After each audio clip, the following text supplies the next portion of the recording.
Jacob Harper's peaceful mornings on the waterfront were thrown into chaos when HOA President Karen Wilcox tried to block his access to the dock he legally owned. Karen's obsessive control over every inch of the community made her relentless complaints both shocking and infuriating. But Jacob's meticulous gathering of evidence and unwavering determination turned the tide in his favor. And just wait until you see how the courtroom showdown unfolded and why justice in the end triumphantly prevailed.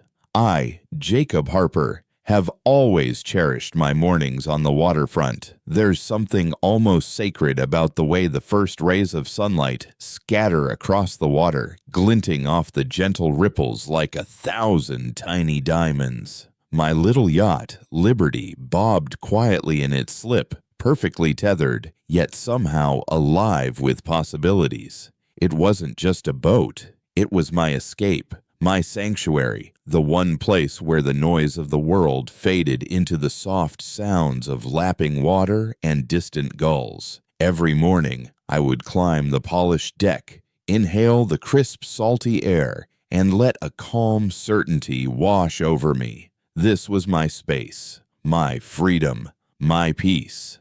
That peace shattered one Tuesday morning. I had just stepped onto the dock, ready for my usual early sail, when I noticed a crisp envelope pinned to the community bulletin board. My name was written neatly on it, and the HOA seal was stamped in gold. Something about it felt off immediately, though I tried to shake it off, telling myself it was probably just a routine notice. But as I tore it open, I read the words that made my blood run cold. Karen Wilcox, our HOA president, had filed a formal complaint against me, claiming I was violating community regulations and attempting to restrict my access to the dock.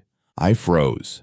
My hands tightened around the paper, and the serene morning air suddenly felt suffocating. Karen Wilcox, the very person elected to protect fairness in our community, was attempting to block me, to deny me the one thing I had always taken for granted. How could she? The dock wasn't just a public area, it was part of my property. I had legal documents, surveys, permits, all proving beyond a shadow of a doubt that I owned every waterfront lot and dock in this section of the community. This wasn't just a petty complaint. It was a deliberate act of interference, a blatant overreach that felt almost personal. Shock surged through me first, like icy water poured over my head. I couldn't believe someone would try to pull something like this.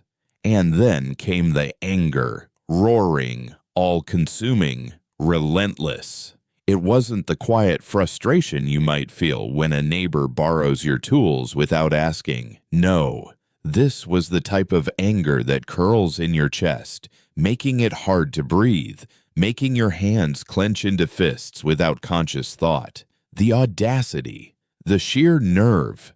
She wasn't just being difficult. She was trying to impose her will, to rewrite the rules of reality in her favor. I paced along the dock, the polished wood creaking under my shoes, the early sun glaring off the water almost mockingly, as if mocking my disbelief. I thought of all the mornings I had spent here, the quiet solitude, the soft sounds of the water mingling with the hum of distant boats. And now, that tranquility was under siege by a single, unrelenting personality. It felt like an invasion not just of space, but of trust, fairness, and reason itself.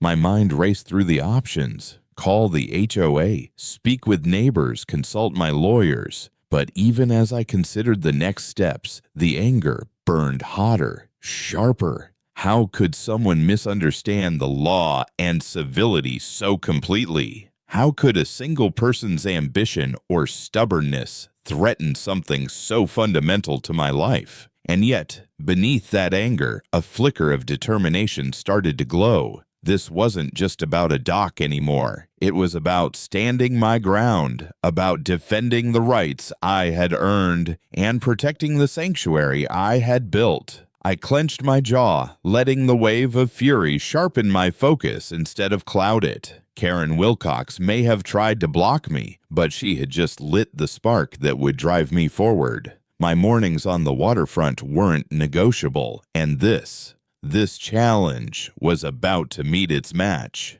As the initial shock of Karen Wilcox's complaint faded, it was replaced by a sinking, heavy feeling that settled deep in my chest. It wasn't just anger anymore. It was the quiet, gnawing pain of realizing that someone I had lived beside for years was willing to weaponize bureaucracy against me. The idea that a neighbor could turn rules and regulations into a tool for personal vendetta was a bitter pill I hadn't anticipated. My sanctuary, the waterfront that had always been a source of peace and joy, suddenly felt constricted, threatened, almost alien. Karen Wilcox had a reputation in our community that preceded her. To outsiders, she seemed like the picture of diligence, organized, meticulous, and unwavering in her commitment to enforcing HOA rules. But beneath that polished veneer was an almost obsessive need for control,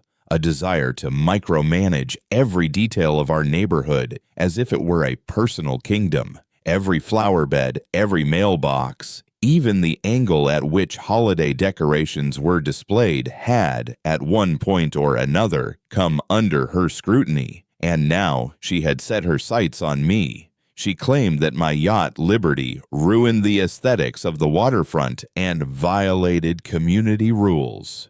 The absurdity of the claim hit me like a cold gust of wind. Aesthetics? Rules. I owned the property, the dock, every single waterfront lot in that stretch. The yacht was mine, legally and fully, yet here she was, trying to bend the system to serve her own vision. I sat on the edge of the dock, letting my legs dangle above the water, staring blankly at the horizon. The morning sun danced across the surface, mocking my despair with its calm beauty. Every HOA letter that arrived over the next few days felt like a hammer striking my chest, each one more infuriating than the last.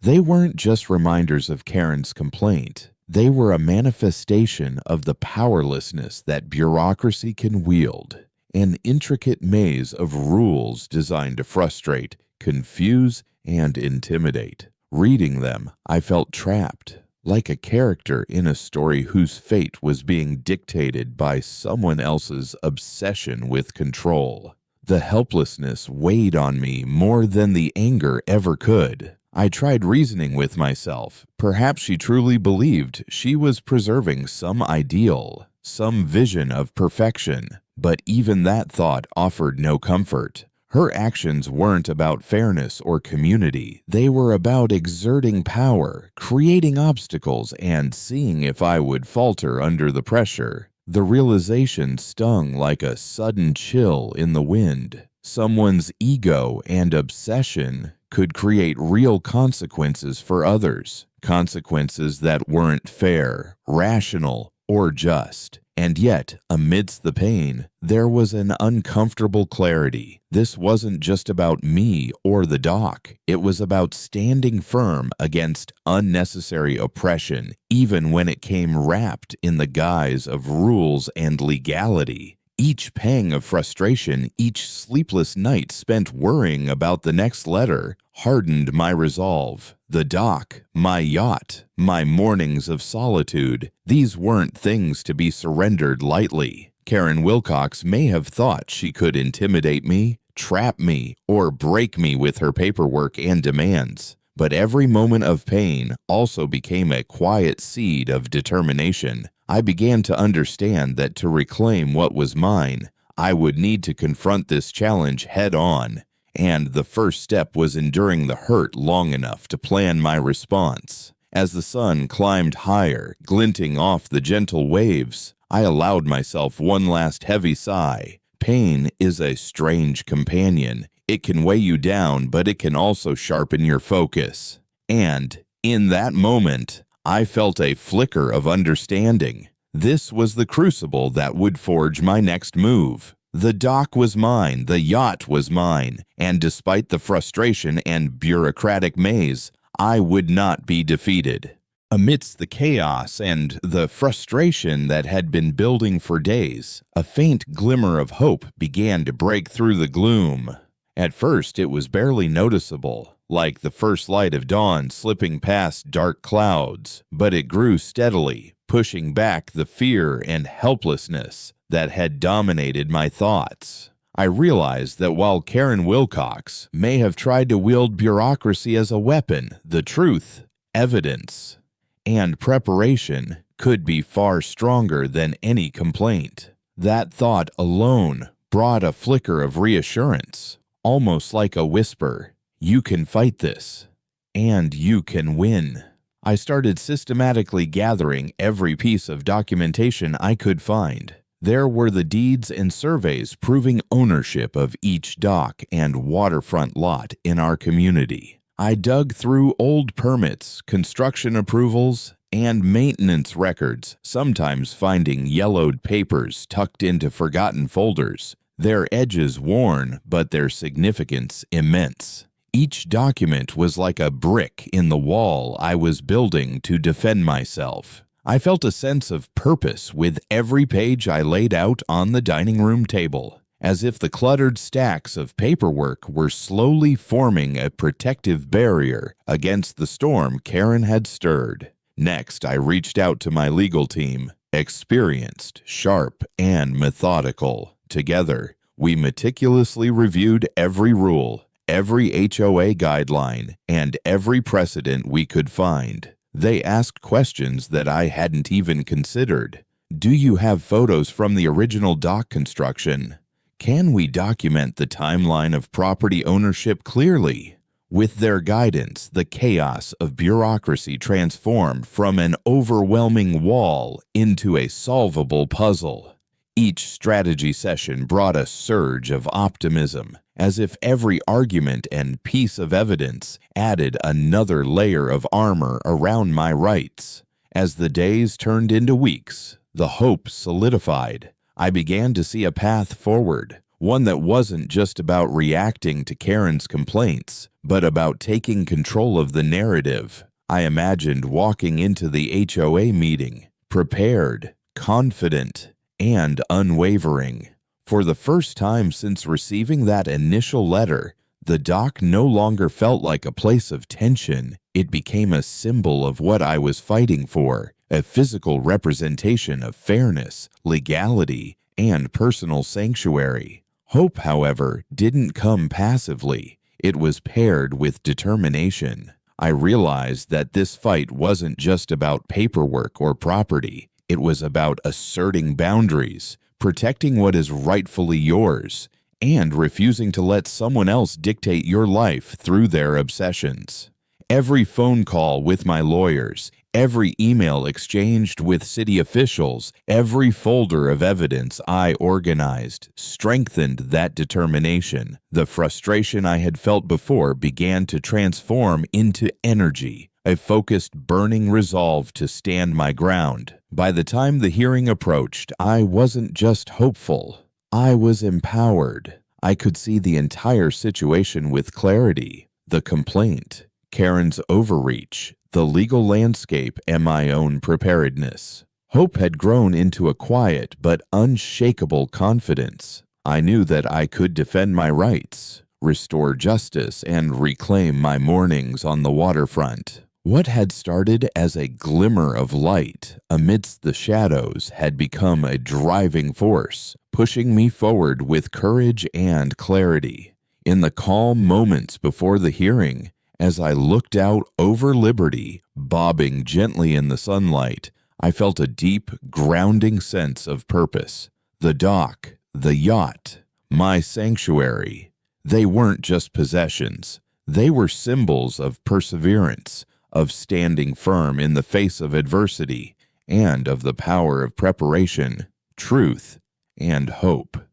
For the first time since Karen's complaint, I truly believed that fairness and justice weren't just ideals, they were achievable realities. The day of the hearing arrived with a mixture of tension and anticipation that made the hours drag like slow-moving tides. As I pulled into the small parking lot outside the courthouse, the sun was just breaking through the morning haze, casting long, hopeful streaks of light across the building. My yacht, Liberty, and the calm waters of my dock were far away, yet the fight for them had never felt more immediate. I reminded myself to breathe, to focus, to carry the calm determination that had grown from the weeks of preparation. Walking into the courtroom, I felt a shift inside me. Gone was the helplessness, allless, the frustration, the gnawing pain of the past days. I carried something stronger now: preparation, clarity, and a quiet, unshakable confidence. Each step toward the judge's bench felt purposeful. Karen Wilcox, my neighbor and the instigator of this legal battle, sat rigidly in the corner. Her perfectly composed posture couldn't disguise the flicker of surprise and perhaps unease crossing her face as she realized that I was not intimidated, that my case was solid, and that I knew my rights better than anyone could dispute them. The proceedings began, but they quickly felt almost surreal. My lawyers presented evidence systematically, each piece building a clear picture of rightful ownership and legal precedent. Old building permits, property deeds, photographs of the dock over the years, and detailed records of maintenance painted an undeniable reality. The waterfront, the docks, and my yacht were mine. And Karen's claims had no legal footing. The judge listened attentively, nodding occasionally as the facts unfolded. With every document presented and every argument articulated, my confidence grew. It was as if the months of preparation, the sleepless nights of organizing files, and the emotional turbulence had been leading to this exact moment of clarity and validation. When the judge finally spoke, the room seemed to hold its collective breath. After reviewing all evidence and considering the arguments, the court rules unanimously in favor of Mr. Jacob Harper. He retains full access to the dock and all waterfront properties. The words hit me like a rising tide, overwhelming in their simplicity and absolute fairness. Karen's expression shifted from determination to shock, her carefully constructed facade faltering in an instant. The attempts to restrict me, to control the dock and impose arbitrary rules, had utterly failed. I felt a rush of triumph, the kind that fills your chest, makes your limbs feel lighter, and floods your mind with a sense of clarity and relief. Justice had prevailed. Not as an abstract concept, but as a tangible, undeniable reality. As I walked out of the courtroom, sunlight streaming through the windows, I realized something profound. Fear, intimidation, and the arrogance of others should never dictate how you live your life. Standing firm, preparing thoroughly, and believing in the fairness of your cause could turn even the most overwhelming challenges into victories. My success wasn't just a personal triumph, it became a story for the neighborhood, a reminder that courage combined with preparation can overcome obstacles that seem insurmountable. That evening, as I returned to the waterfront, Liberty bobbing gently in the golden light, I felt a deep sense of gratitude and inspiration. The dock was more than a property. It was a symbol of resilience, of standing your ground, and of the quiet, enduring power of justice. Children waved from the nearby shoreline. Neighbors nodded with newfound respect. And for the first time in weeks, the water reflected not tension or frustration, but calm, triumph, and the promise that fairness can prevail when you refuse to back down.